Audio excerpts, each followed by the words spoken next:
আলহামদুলিল্লাহি আহলিহি ওয়াসসালাতু লিআহলিহা আম্মা বা'দ। প্রিয় মুসলিম মা বোনেরা, ইসলাম নারী জাতিকে দান করেছে এক বিশাল মর্যাদা। একমাত্র ইসলামই প্রতিষ্ঠা করেছে নারীর পূর্ণ অধিকার, তাকে দিয়েছে তার নিজস্ব গণ্ডিতে ব্যাপক স্বাধীনতা। মহান রবের পক্ষ থেকে নারী পুরুষের মাঝে সওয়াবের ক্ষেত্রে কোনো প্রকার তারতম্য সৃষ্টি করা হয়নি। আল্লাহ রাব্বুল আলামিন বলেন, যে ব্যক্তি সৎকর্ম সম্পাদন করে, সে পুরুষ হোক কিংবা নারী, আমি তাকে পবিত্র জীবন দান করব এবং প্রতিদানে তাদেরকে তাদের আমলের প্রাপ্ত পুরস্কার দিব। সূরা নাহল ৯৭। অভিশপ্ত পাশ্চাত্য সংস্কৃতির বিষাক্ত সবল নারীদেরকে পৌঁছে দিয়েছে পতন ও ধ্বংসের চূড়ান্ত স্তরে। যে নারী ছিল সম্মান ও মর্যাদা আবরণে আবৃত, সে নারী আজ নগ্ন কিংবা অর্ধনগ্ন। যে নারী ছিল নিশ্চিত নিরাপত্তার মর্যাদাকর বেষ্টনীতে, সে নারী আজ নিরাপত্তাহীনতা ও লাঞ্ছনাকর আতঙ্কের খোলা ময়দানে। যে নারী ছিল কন্যা যা জন্মদিনী সম্মানজনক আসনে, সে নারী আজ হোটেল ও শপিং মলের রিসেপশনে। আমার বোনেরা, পাশ্চাত্য সংস্কৃতির নারীরা আজ মর্মে মর্মে উপলব্ধি করছে তাদের স্বাধীনতার প্রকৃত রূপ। ওই সংস্কৃতি তাদেরকে দিয়েছে এমন এক স্বাধীনতা যা বাহ্যিকভাবে স্বাধীনতা মনে হলেও প্রকৃত অর্থে পরাধীনতার অক্টোপাস। বর্তমান দুনিয়ার যাবতীয় নোংরা ও নিকৃষ্ট কাজে ব্যবহৃত হচ্ছে নারী। হোটেল, রেস্তোরাঁয় আগন্তুকদের মনোরঞ্জন, দোকানে ক্রেতা আকর্ষণ, অফিস আদালতে বয়সদের সঙ্গে অবকাশ যাপন, এটাই তাদের স্বাধীনতা ও সম্মানের রূপ। স্বাধীনতার কি আজব সংজ্ঞা! নারী পুরুষের উন্মুক্ত মেলামেশা, অশ্লীল বিনোদন, চরিত্র বিধ্বংসী শিক্ষা ও সাহিত্য চর্চার কারণে পাশ্চাত্য সমাজ এতটাই নিচে নেমে গেছে যে পশুত্বকেও হার মানিয়েছে তারা। কামনার আগুন সর্বত্র ছড়িয়ে দিয়েছে, উন্মাদ পশুর আচরণ করছে। প্রতিদিন শুধু প্যারিস শহরে 10,000 সতী নারী সম্ভ্রম হারাচ্ছে। তার চেয়েও লজ্জাকর কথা হলো, ফ্রান্সের মেডিকেল বোর্ড ঘোষণা দিয়েছে ফ্রান্সবাসীকে এজন্য গর্ব করা উচিত যে অচিরেই ফ্রান্সে আর কোনো সতী নারী পাওয়া যাবে না।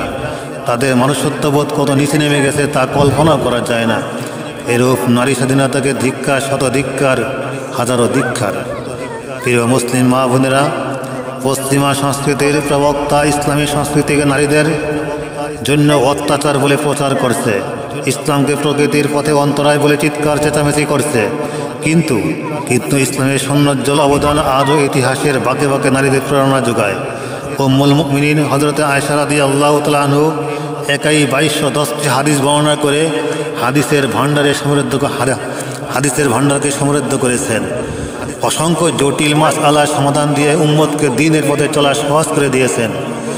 খলিফা হারুনুর রশিদের স্ত্রী জুবাইদার শিক্ষা দীক্ষা শ্রেষ্ঠত্ব অর্জন করে নারীকুলের জন্য আজও অনুকরণীয় হয়ে আছেন।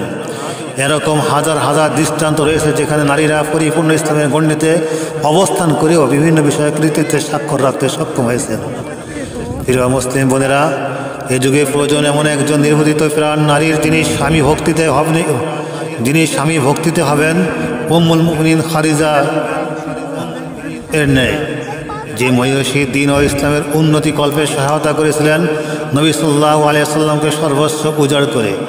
ধৈর্য, সংযম ও আল্লাহ প্রেমে হবেন ফাতিমা বিনতে খাত্তাবের ন্যায়, যার ঈমানি দৃঢ়তা দেখে ওমরের মতো অগ্নিপুরুষ ও ইসলাম গ্রহণে অনুপ্রাণিত হয়েছিলেন। প্রাণ উৎসর্গে হবেন সুমাইয়ার ন্যায়, যিনি ঈমান ত্যাগ না করার কারণে আবু জাহলের বর্ষার আঘাতে ইসলামের প্রথম শহীদ হওয়ার গৌরব অর্জন করেছেন। প্রিয় মুসলিম বাবা-বোনেরা, আমরা চাই আপনিও তাদের অনুসরণ করে জান্নাতুল ফিরদাউসের চিরস্থায়ী অধিবাসী হবেন। স্মরণ করুন নবী সাল্লাল্লাহু আলাইহি ওয়াসাল্লামের বাণী। রাসূল কারীম সাল্লাল্লাহু আলাইহি ওয়াসাল্লাম বলেন, যে নারী 5 ওয়াক্ত নামাজ আদায় করবে, মাহে রমজানের রোজা পালন করবে, নিজের সতীত্ব রক্ষা করবে, স্বামীর অনুগত্য করবে অথবা স্বামীর খেদমত করবে, সে নারী জান্নাতের যে দরজা দিয়ে ইচ্ছা সে দরজা দিয়ে প্রবেশ করতে পারবে। একজন মুসলিম নারী হিসাবে আপনাকে সর্বপ্রথম নামাজের ব্যাপারে যত্নবান হতে হবে। হাদিসে রাসূল কারীম সাল্লাল্লাহু আলাইহি ওয়াসাল্লাম বলেন, আল্লাহ তাআলা বলেন, হে নবী, আমি তোমার উম্মতের উপর 5 ওয়াক্ত নামাজ ফরজ করেছি। যে ব্যক্তি সময় মতো গুরুত্ব সহকারে তা আদায় করিবে, আমি তাকে নিজ জিম্মায় বেহেশতে প্রবেশ করাবো। আর যে নামাজের ব্যাপারে যত্নবান হবে না, তার প্রতি আমার কোনো দায়িত্ব নেই। ইচ্ছা করলে ক্ষমা করব, নচেৎ শাস্তি দেব। নামাজের পরপরই একজন মুসলমানের জন্য মাহে রমজানের রোজা পালন করা একান্ত জরুরি। রোজার ফজিলত সম্পর্কে নবী সাল্লাল্লাহু আলাইহি ওয়াসাল্লাম বলেন, যে ব্যক্তি ঈমানের সাথে সওয়াবের নিয়তে মাহে রমজানের রোজা পালন করবে তার পিছনে সমস্ত গুনাহ মাফ হয়ে যাবে।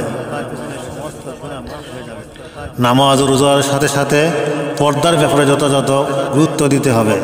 হিজাব তথা পর্দার বিধান গ্রহণ করার মাধ্যমে একজন নারী তার সম্মান ও মর্যাদা টিকিয়ে রাখতে পারে। ইরশাদ হচ্ছে, নবী আপনি আপনার স্ত্রী, কন্যা ও মুমিনদের স্ত্রীদেরকে বলেন তারা যেন তাদের চাদরের একাংশ নিজেদের ওপর টেনে নেয়, এতে করে তাদেরকে চেনা সহজ হবে, ফলে তাদেরকে উত্ত্যক্ত করা হবে না। আল্লাহ তাআলা ক্ষমাশীল ও পরম দয়ালু। সূরা আহজাব 59। আধুনিক নারীরা মনে করছে পাশ্চাত্যের স্রোতে গা ভাসিয়ে দিতে পারলেই বুঝি উন্নতির উচ্চ চূড়ায় পৌঁছতে পারবে। একবারও কি তারা ভেবে দেখেছে যে পথে তারা চলছে সেই পথ থেকে কখনো ফিরে আসতে পারবে কিনা? আপনারা কি কখনো ভেবে দেখেছেন কোথায় গিয়ে থামবে আপনাদের জীবন ফেলা? চিন্তা করে দেখুন কোন পথ গ্রহণ করবেন। এখনও সময় আছে। এখনও আপনারা অতীতের গৌরবদীপ্ত কীর্তিসমূহের পুনরাবৃত্তি ঘটাতে পারেন। আজও আপনাদের থেকে জন্ম নিতে পারে দিগ্বিজয়ী বীর সেনানী, যুগের সাহসী নকিব, মুহাদ্দিস, মুফাসসির। আপনাদের কোল থেকে তৈরি হতে পারে মুসলিম জাতির কাণ্ডারি। তাই আসুন আমরা সেই পথেই অগ্রসর হই। আল্লাহ সকলের প্রচেষ্টা কবুল করুন। আমিন সুম্মা আমিন।